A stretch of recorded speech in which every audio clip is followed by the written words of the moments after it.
আসসালামু আলাইকুম, hello lovely viewers, welcome to Attur cooking studio. আজকে আপনাদের মাঝে নিয়ে এসেছে আরাবিয়ান একটা ডেজার্ট, সেটা হচ্ছে লাইলি লুবানান বা লাইলি নাইস। তো দেখতেই থাকুন কীভাবে কী করছি। এই জায়গায় আমি দিয়ে নিচ্ছি 1/3 কাপ সুজি, আর সুজিটা অবশ্যই এই জায়গায় আমি ভেজে নিচ্ছি। আর যখন সুজিটা ভেজে নেব তখন চুলার আঁচটা লো হিটেই থাকবে, কারণ যে কোনো সময় সুজিটা পুড়ে যাওয়ার সম্ভাবনা থাকে। তার জন্য আলতো হাতে চুলাটা একদম কম দিয়ে, চুলার আঁচ কম দিয়ে তারপর ভাজতে শুরু করবেন। আর এটা কিন্তু খুবই একটা স্পেশাল ডেজার্ট, যে কোনো আয়োজন আপনারা করতে পারেন, গেট টুগেদার বলেন, ঈদ স্পেশাল বলেন, বা বাসায় কোনো অকেশন হয়েছে সেটাতেও করতে পারেন। আর এই জায়গায় আমি 2 চিমটে দিয়ে দিচ্ছি এলাচি পাউডার। এই জায়গায় আমি যেরকমভাবে করছি আপনারাও ঠিক সেরকমভাবে করবেন, দেখবেন আমার থেকে বেটার রেজাল্ট পাবেন। এটা দেওয়ার কারণ হচ্ছে ফ্লেভারের জন্য। এই জায়গায় আমি 1 কাপের মতো লিকুইড দুধ নিয়েছি, আর আমার যেহেতু 1/3 কাপ সুজি দিয়েছি, যার জন্য আমি 1 কাপের লিকুইড দুধ নিয়েছি। আপনারা যদি এটার পরিমাণ বেশি দেন তাহলে সব কিছু একটু পরিমাণটা বেশি বেশি করে নিয়ে নেবেন। আর এই জায়গায় আমি 1/3 কাপের মতো চিনি দিয়ে দিচ্ছি। এই জায়গায় চিনির পরিমাণটা বুঝে দিয়ে নেবেন, অনেকে চিনি বেশি খান বা চিনি কম খান, স্বাদ অনুযায়ী দিয়ে দিবেন। আর এটা কিন্তু খুবই একটা আরামদায়ক একটা ডেজার্ট, এটা খুবই ভালো লাগে, ঠান্ডা ঠান্ডা একটা ডেজার্ট, আর নতুন দেশের নতুন একটা ডেজার্ট। তো দেখতে দেখুন কীভাবে কী করছি। আর এখন আমি এটা চিনিটা জাল করে তারপরে চুলা নিভিয়ে তারপরে এই জায়গায় সুজিটা দিয়ে দিচ্ছি। আর অবশ্যই সুজিটা ঠান্ডা করে দিয়ে নেবেন, ঠান্ডা করে দিয়ে একটা হ্যান্ড উইচের সাহায্যে আমি নাড়াচাড়া দিয়ে নিচ্ছি। আর এটা আমি চুলাটা নিভিয়ানোর কারণ হলো যারা নতুন রাঁধুনি তাদের জন্য, যারা নতুন নতুন করে বাসায় রান্নার ট্রাই করে তাদের জন্য চুলাটা নিভিয়ে দিলে এটা খুব ভালোভাবে মিশে যায়, নাহলে কিন্তু যে কোনো সময় দলা পাকে হয়ে যায়। তার জন্য আমি এইটা দিয়ে হ্যান্ড উইচটা দিয়ে হ্যান্ড করে তারপর এটা দিয়ে সব কিছু মিশিয়ে নিচ্ছি। এই পর্যায়ে আমি চুলার আঁচটা মিডিয়াম হিটে দিয়ে নিয়েছি সব কিছু মিশানোর পরে। আর আস্তে আস্তে দেখতেই পারবেন এটা কিন্তু সুজি হয়ে যাবে, আর এটা সামান্য কিছু উপকরণেই তৈরি হয়ে যাবে। এত মজাদার একটা ডেজার্ট, আমি বললে তো হবে না, আপনারাও ট্রাই করে দেখবেন, ইনশাল্লাহ ভালো লাগবে। আমার ফ্যামিলির সবাই ভালো বলেছে, আশা করছি আপনারাও ভালো বলবেন। এখন আর বিভিন্ন রেস্টুরেন্ট বা বাফেটে না গিয়ে বাসায় তৈরি করে নিতে পারবেন এই মজাদার ডেজার্টটা। আর আস্তে আস্তে কিন্তু আমার সুজিটা দেখতেই পাচ্ছেন প্রায় হয়ে এসেছে।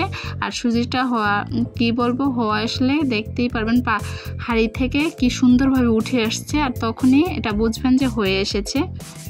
এখন আমি চুলাটা নিভিয়ে দিচ্ছি, নিভিয়ে দিয়ে এই জায়গায় আমি একটা স্টিলের প্লেট ইউজ করছি। স্টিলের প্লেটে চতুর্পাশে এটা আমি গার্নিশ করে নেব। আপনারা চাইলে এই জায়গায় কাঁচের কোনো কন্টেনার দিয়েও করতে পারেন, কিন্তু স্টিলেরটা দিয়ে করাটাই বেটার মনে হয়, আমার কাছে সুবিধা হয়ে থাকে। এখন আমি স্প্যাচুলার সাহায্যে চতুর্পাশে আমি ছড়িয়ে দিচ্ছি আর একটা শেপ করে নিচ্ছি। আর অবশ্যই যদি আমার রেসিপিগুলো আপনাদের কাছে একটুও ভালো লাগে তাহলে লাইক, কমেন্ট, শেয়ার এবং সাবস্ক্রাইব করে যাবেন। আর যারা নাকি পেজ থেকে দেখছেন তারা অবশ্যই পেজটাকে ফলো করে একটা করে লাইক, কমেন্ট এবং শেয়ার করে যাবেন। আর এখন আমার এটা সেট হয়ে গেছে, এখন আমি ঠান্ডা হয়ে এটা ফ্রিজে রাখতে দিব। আর এখন আমি যেই ক্রিমটা তৈরি করব সেটা, এই জায়গায় আমি একটা ক্রিম নিয়েছি, হেভি ক্রিম 1 কাপের মতো নিয়েছি। আর এই জায়গায় দিয়ে দিচ্ছি 3 চামচের মতো পাউডার মিল্ক আর কনডেন্স মিল্ক। এই জায়গায় কিন্তু আমি চিনি ইউজ করব না। আর এখন বলে দেই হেভি ক্রিমটা তৈরি করার পারফেক্ট টিপস। হেভি ক্রিমটা আপনারা যখন নাকি পাউডার মিল্ক দিয়ে করবেন তখন এটা খুব ভালোভাবেই হবে, এটা কিন্তু গলে যাওয়ার সম্ভাবনা থাকবে না। আর চিনি দিলে কিন্তু এটা যে কোনো সময় গলে যাবে গরমের মধ্যে। আর অবশ্যই এটা হাই হিটে আমি বিট করেছি, কোনো লো বা মিডিয়াম হিটে হিট করে নেয়। হাই হিটে মিনিমাম 3 মিনিট বিট করার পরে দেখতেই পারবেন এটা খুব ভারী ভারী লাগবে, আর তখনই বুঝবেন যে এটা হয়ে এসেছে। এখন আমার এটা হয়ে এসেছে। এখন আমি এই জায়গায় দিয়ে দিচ্ছি ভ্যানিলা এসেন্স। এই জায়গায় আমি 1 টেবিল স্পুনের মতো ভ্যানিলা এসেন্স দিয়েছি, আপনারা বুঝে দিয়ে নেবেন, এটা জাস্ট ফ্লেভারের জন্য। এখন দিয়ে আবার আমি 2 মিনিটের জন্য বিট করেছি, মানে এটা সম্পূর্ণ বিট করতে 5 মিনিট টাইম লাগবে। 5 মিনিটেই দেখবেন এটা পরিপূর্ণ হয়ে গেছে। আর আমি ক্রিমের নাম বললাম না, আপনারা যে কোনো হেভি ক্রিম ইউজ করতে পারেন। এটা দিয়ে আমার বিট করা কিন্তু পারফেক্টভাবে বিট হয়েছে। অনেকে বলতে পারেন যে বিট হয় না, কেকের ক্রিম গলে যায়, আর এর জন্য কিন্তু কেকের ক্রিম গলে যাওয়ার কারণ হচ্ছে চিনি। আমি কিন্তু এই জায়গায় কোনো ধরনের চিনি ইউজ করিনি। আর দেখতেই পাচ্ছেন আমি যেভাবে রাখছি চামচ দিয়ে এটা সেই আকারেই থাকছে। আর এই পর্যায়ে আমার হয়ে গেছে। আর এখন ফ্রিজ থেকে ঠান্ডা করে তারপরে এই জায়গায় দিয়ে দিচ্ছি ক্রিমটা। অবশ্যই কিন্তু এই জায়গাটার মধ্যে ঠান্ডা করে দিয়ে নেবেন, তা না হলে কিন্তু ক্রিম একদম গলে সম্পূর্ণ কাজই বৃথা হয়ে যাবে। এর জন্য একটু সময় নিয়ে তারপরে এটা ঠান্ডা করে তারপরে এই ক্রিমটা দিয়ে দিবেন। এখন আমি চতুর্পাশে ক্রিমটা দিয়ে দিচ্ছি। আর এটা কিন্তু খুবই মজাদার একটা ডেজার্ট, এটা ছোট বড় সবাই পছন্দ করবে, কারণ নিত্য নতুন জিনিস এমন কেউ নেই যে পছন্দ করে না। সবাই কোনো না কোনো ধরনের নতুন খাবারের সাথে পরিচিত হতে সবাই পছন্দ করে। আর যারা নাকি একটু ভিডিও দেখে ট্রাই করবেন কিন্তু সম্পূর্ণ ভিডিও ট্রাই করবেন না, হবে তাদেরটা কিন্তু এরকম স্বয়ংসম্পূর্ণ না হতে পারে, এর জন্য একটু কষ্ট সহকারে সম্পূর্ণটা ভিডিও দেখে তারপরেই ট্রাই করবেন, দেখবেন মাশাআল্লাহ অনেকটাই সুন্দর হবে। এখন কিন্তু আমার হয়ে গেছে। এখন আমি গার্নিশের জন্য দিয়ে দিচ্ছি কাঠবাদাম, কাজু বাদাম।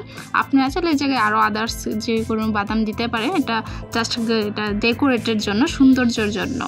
আমি হাতের কাছে এগুলোই ছিল আর আমি এগুলোই দিয়ে করে নিয়েছি।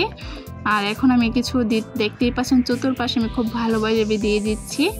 আর এখন আমি কিছু স্প্রিঙ্কেল দিয়ে দিব, জাস্ট এটা সুন্দর দেখার জন্য। এটা যত বেশি সুন্দর হবে তত বেশি তো খাওয়ার আগ্রহটা বেড়ে যাবে।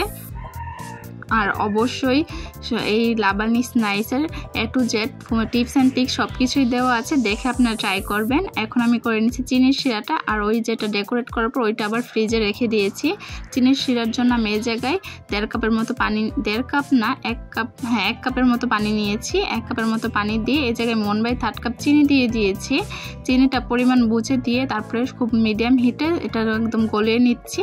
আর এটা কিন্তু চিনির শিরা, এটা দিয়ে এটা খেতে হয়, ডেজার্টটা খেতে হয়, যার জন্য চিনির পরিমাণটা আপনার শিরার পরিমাণটা বুঝে দিয়ে নেবেন। মিষ্টি যে যেরকম খান সেরকম, আমি বললেই তো হবে না কেউ কম বা কেউ বেশি খায়। আর এই পর্যায়ে আমার চিনিটা গলানো হয়ে গেছে, আর দেখতেই পাচ্ছেন কত বাবলস এসেছে। আর এই জায়গায় আমি দিয়ে দিচ্ছি রোজ ওয়াটার বা গোলাপ জল, এটা আমি 10 ফোঁটার মতো দিয়েছি, আপনারা বুঝে দিয়ে নেবেন। আমার এই জায়গায় 1/3 কাপের জন্য 10 ফোঁটা দিয়েছি, জাস্ট এটা স্মেলের জন্য। আর চিনিটা যাতে শক্ত না হয়ে যায় তার জন্য দিয়ে নিচ্ছি। আর এখন কিন্তু পানি প্রায় কমে এসেছে, 1 কাপের পানিটা আমার 1/2 কাপ হয়ে যাবে। এটাই সঠিক মেজারমেন্টটা বলে দিয়েছি আপনাদের। আর ব্যাকগ্রাউন্ড নয়েজ আসলে তার জন্য দুঃখিত। আর এখন কিন্তু ফাইনাল দেখতেই পাচ্ছেন কত ইয়ামি হয়েছে। আর ফ্রিজ থেকে বাইরে করে আমি কেটে নিচ্ছি, আপনারা যে কোনো স্টাইলের কেটে নিতে পারেন। আর ভিডিওতে কোনো ভুল ত্রুটি হলে ক্ষমার দৃষ্টিতে দেখবেন।